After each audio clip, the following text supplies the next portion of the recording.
नमस्कार दोस्तों, मैं अंशु कुमार आपका स्वागत करता हूं आपके अपने यूट्यूब चैनल है एजुकेशन विद अस पर।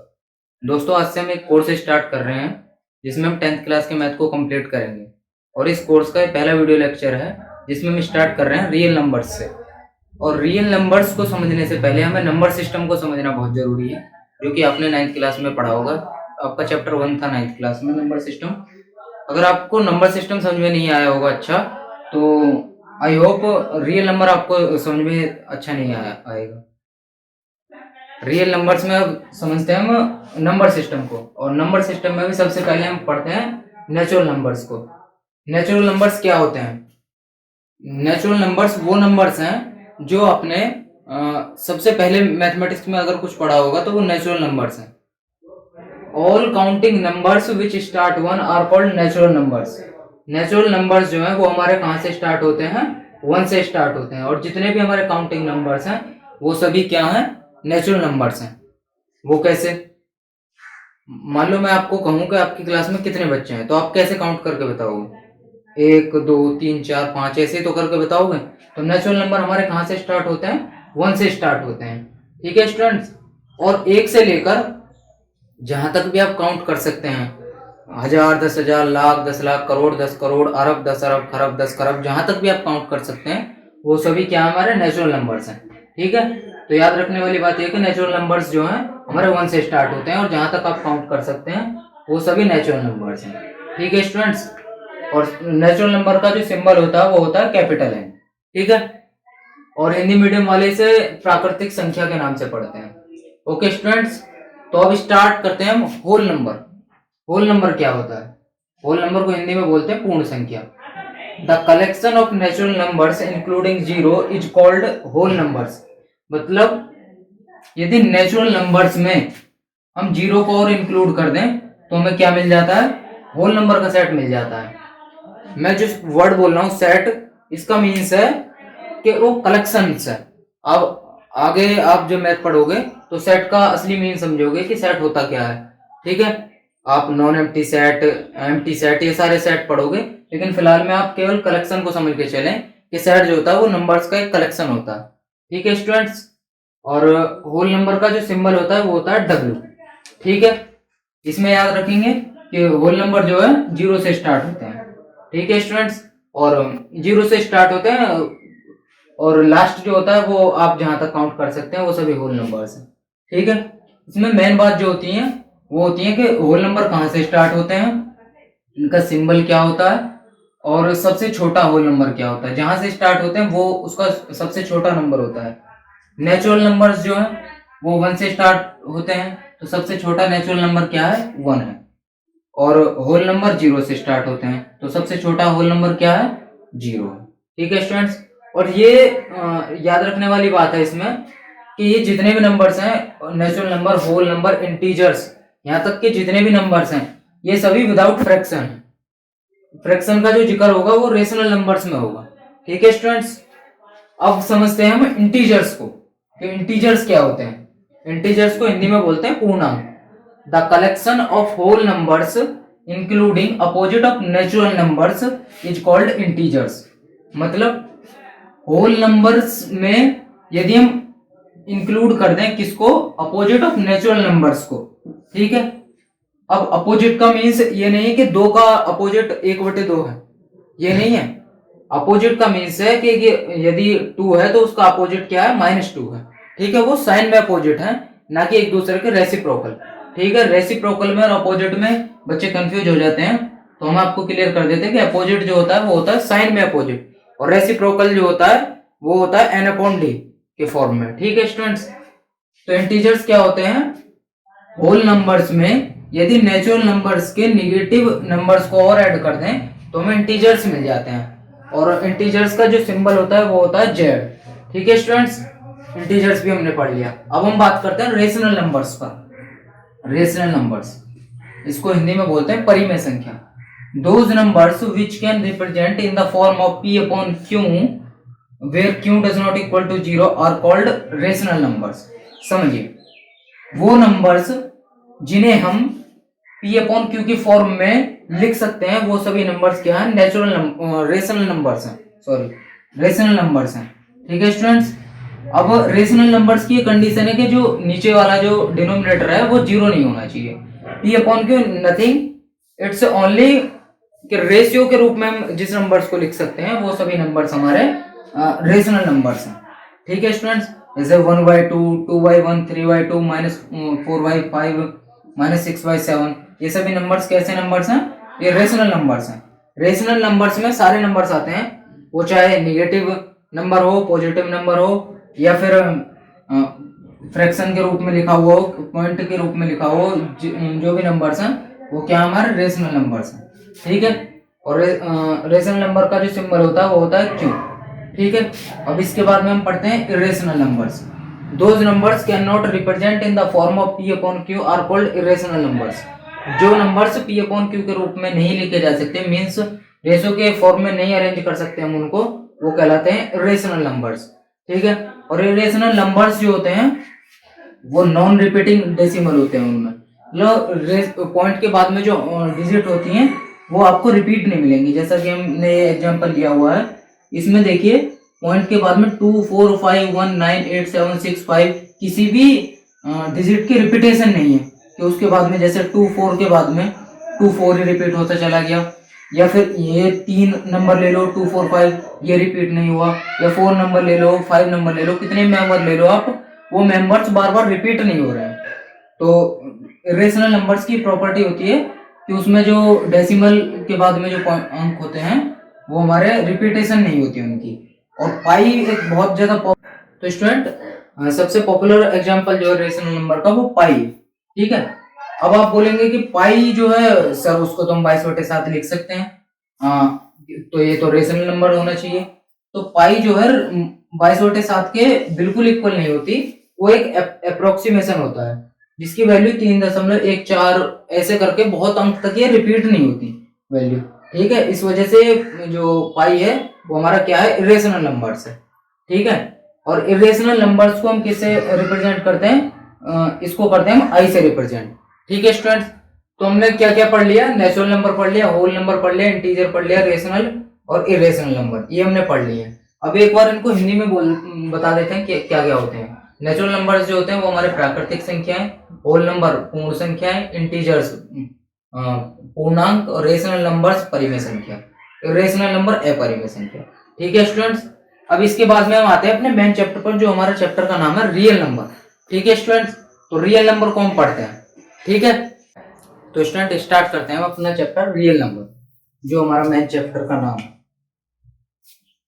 Real number. देखिए जो हमने पढ़ा है वो आपको एग्जाम में नहीं आएगा, लेकिन उसको समझना बहुत जरूरी है अगर आपको रियल नंबर्स सीखने हैं।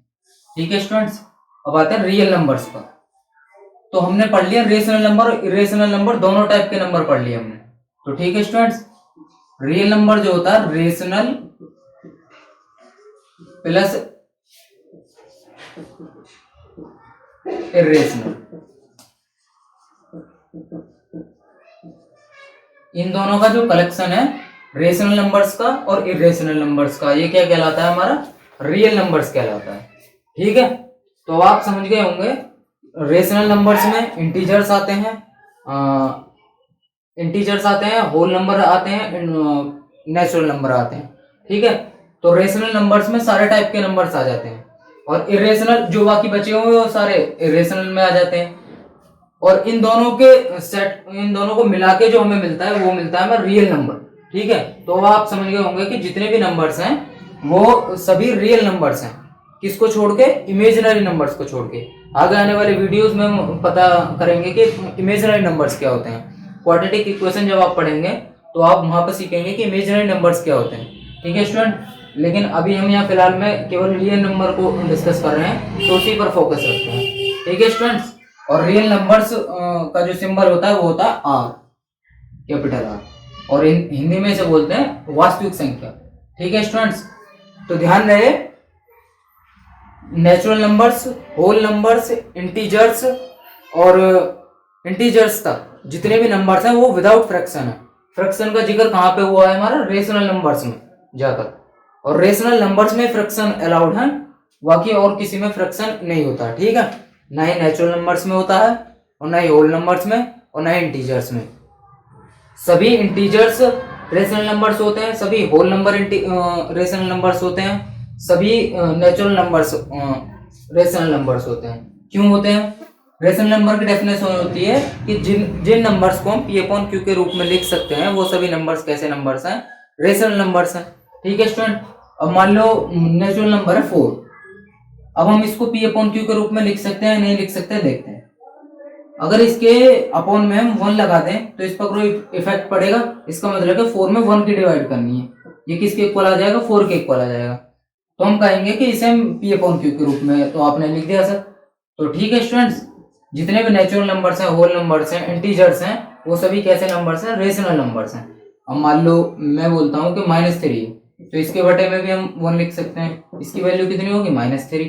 ठीक है स्टूडेंट, तो माइनस की हो प्लस की हो, जो भी नंबर्स हैं वो सभी रेशनल नंबर्स हैं, क्योंकि उनके अपॉन में 1 तो लगा ही सकते हैं, एटलीस्ट 1 तो उसके अपॉन में होगा ही होगा। ठीक है स्टूडेंट, और इनके अलावा जो बचे हुए नंबर्स है वो इरेशनल नंबर्स हैं। तो और रेशनल और इरेशनल नंबर को मिला के जो हमें नंबर्स मिलते हैं वो क्या कहलाते हैं? हमारे रियल नंबर्स कहलाते हैं। तो रियल नंबर्स जो हमारा चैप्टर है इसमें सभी प्रकार के नंबर आ जाते हैं। ठीक है स्टूडेंट, अब हम आगे चैप्टर को बढ़ाते हुए इसी क्रम में स्टार्ट करते हैं यूक्लिड डिवीजन लेमा। ठीक है स्टूडेंट, आपकी बुक में जो पहली हेडिंग होगी वो यूक्लिड डिवीजन लेमा के नाम से होगी। ठीक है स्टूडेंट्स,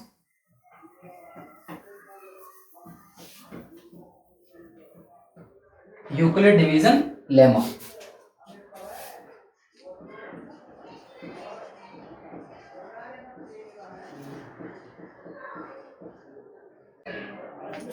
तो आइए स्टूडेंट समझते हैं यूक्लिड डिवीजन लेमा।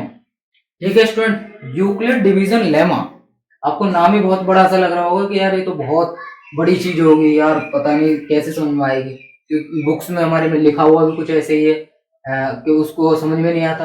नहीं तो पढ़ के देखो, given positive integers A and B there exist unique integers Q and R satisfy A equal B Q plus R, ये मैथमेटिकल एक वो है, इंटरवल दिया हुआ है। ठीक है, तो आप सोच रहे होंगे यार पता नहीं क्या लिखा हुआ है। ठीक है स्टूडेंट, इसमें समझते हैं हम सबसे पहले लेमा को। यूक्लिड डिवीजन लेमा को समझने से पहले हमें लेमा को समझना जरूरी है कि लेमा क्या होता है।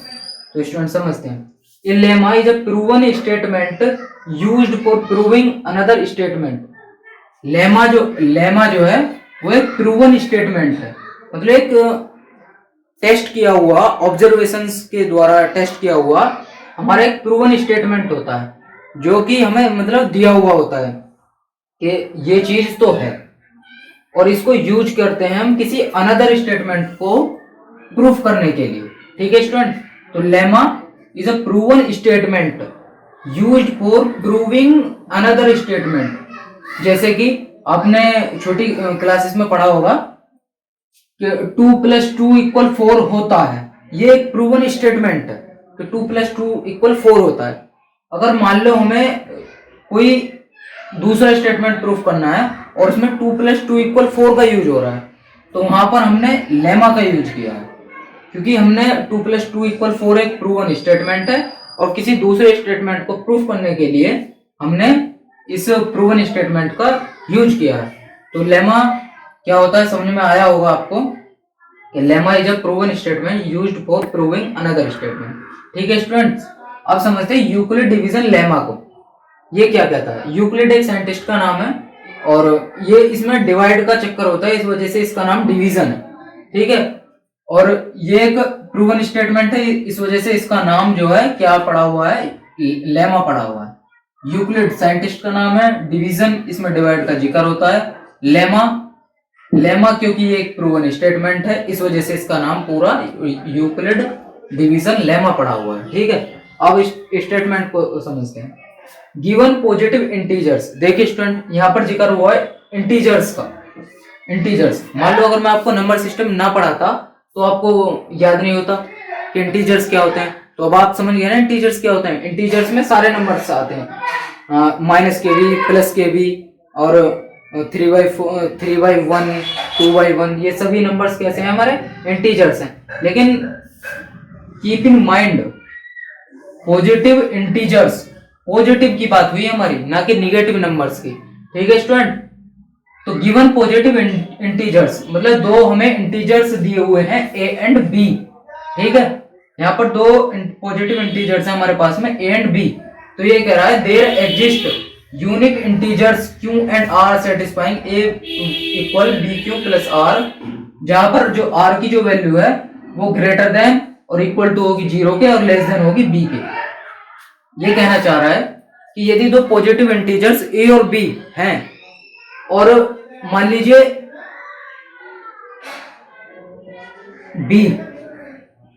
b बड़ा है किससे, b छोटा है a से, ठीक है। मतलब हम a में डिवाइड करेंगे b से, ठीक है स्टूडेंट।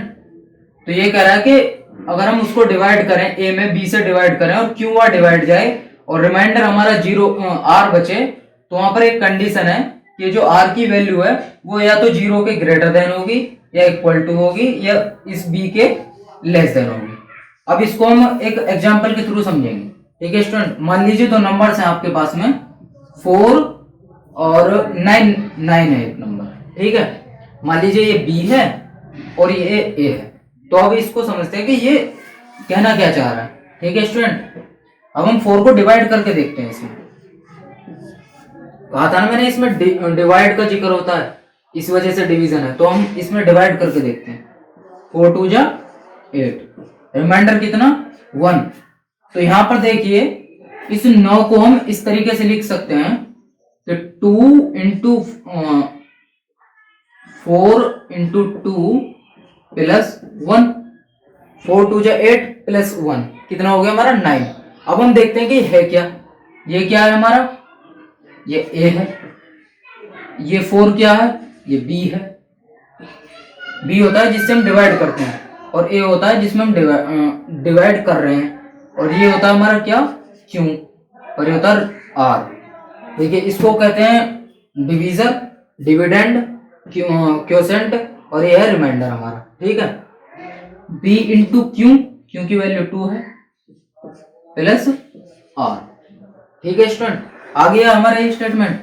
अब देखो ये जो 1 है ये 1 b से छोटा है या बड़ा है, b की वैल्यू कितनी है हमारी 4 और r की वैल्यू कितनी है 1। यहां से क्या निकल के आ रहा है कि r जो है लेस देन है b से, ठीक है स्टूडेंट। अब आप समझिए इस चीज को कि यहां पर ये चीज सेटिस्फाई हो गई कि ये जो b है इसकी वैल्यू ग्रेटर देन है किससे, r से, ठीक है। अब कोई ऐसा एग्जांपल लेते हैं जो कि ये भी प्रूफ हो जाए। हम इस चीज को हम प्रूफ कर चुके हैं कि r की जो वैल्यू होगी वो लेस देन b होगी। अब इसमें समझते हैं इक्वल टू वाली कंडीशन को। मान लीजिए हम 4 का डिवाइड 8 में करते हैं, 4 2 जा 8 0, ठीक है स्टूडेंट। अब इसको चेक करो, 8 equal 4 into 2 plus 0, a equal B Q plus r। यहां पर स्टूडेंट देखिए r की वैल्यू कितनी है 0 है, ठीक है। r की वैल्यू कितनी आ गई 0। तो r की वैल्यू 0 हो सकती है, लेस देन b हो सकती है, और हमेशा ही एक पॉजिटिव नंबर्स मिलेगा, ठीक है। कभी भी आपको रिमाइंडर ऐसे नहीं मिलेगा कि माइनस में रिमाइंडर मिल गया, ठीक है स्टूडेंट। ये जो ग्रेटर देन का जो जिक्र है वो केवल इतना ही है कि जो रिमाइंडर होगा वो हमारा हमेशा पॉजिटिव नंबर होगा, ना कि कोई नेगेटिव नंबर, ठीक है। बस इतना ही कहता है यूक्लिड डिवीजन लेमा, ठीक है स्टूडेंट। कि यदि कोई दो नंबर्स हैं positive integers a and b और b से हम डिवाइड करें a को, तो हमारा एक क्वोशेंट मिलता है और एक हमारा मिलता है रिमाइंडर। और यहाँ पर रिमाइंडर की जो वैल्यू होती है वो ग्रेटर देन इक्वल टू 0 होती है और लेस देन b होती है। बस इतना कहता है हमारा यूक्लिड डिवीजन लेमा। तो आई होप आपको ये समझ में आया होगा यूक्लिड डिवीजन लेमा और लेमा क्या होता है। अब हम आगे चलते हैं यूक्लिड डिवीजन एल्गोरिथम पर, ठीक है स्टूडेंट।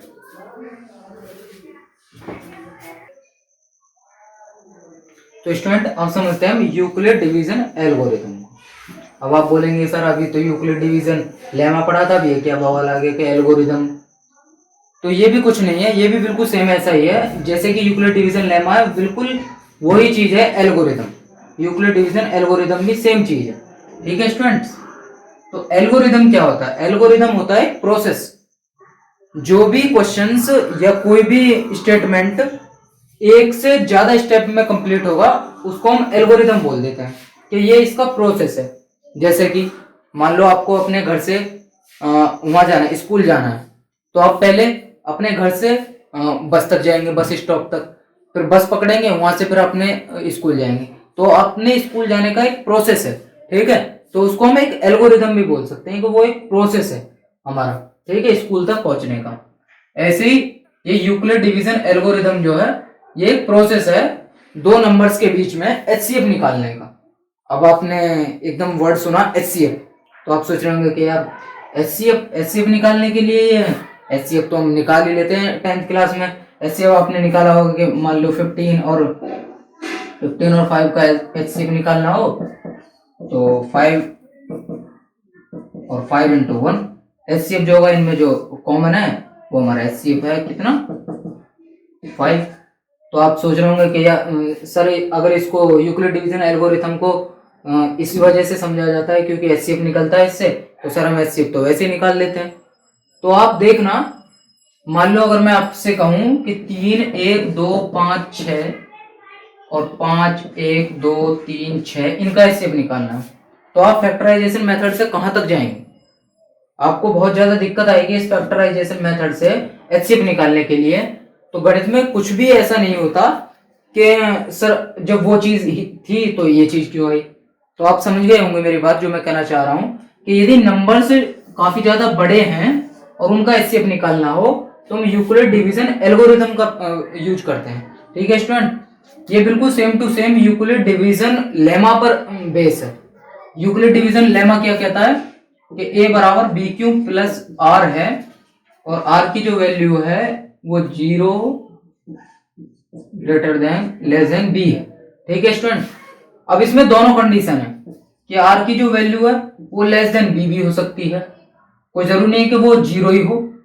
लेकिन यूक्लिड डिवीजन एल्गोरिथम एचसीएफ निकालने के लिए यूज होता है। तो एचसीएफ हम इन दो नंबर्स जो है ए और बी, एचसीएफ दोनों नंबर्स का हम जब निकाल पाएंगे जब हमारा आर जो है 0 मिल जाएगा। तो आर जब 0 मिल जाएगा then we can say this number is called the HCF of this numbers, ठीक है स्टूडेंट्स। अब हम एक एग्जांपल के थ्रू समझने की कोशिश करेंगे। आइए स्टूडेंट,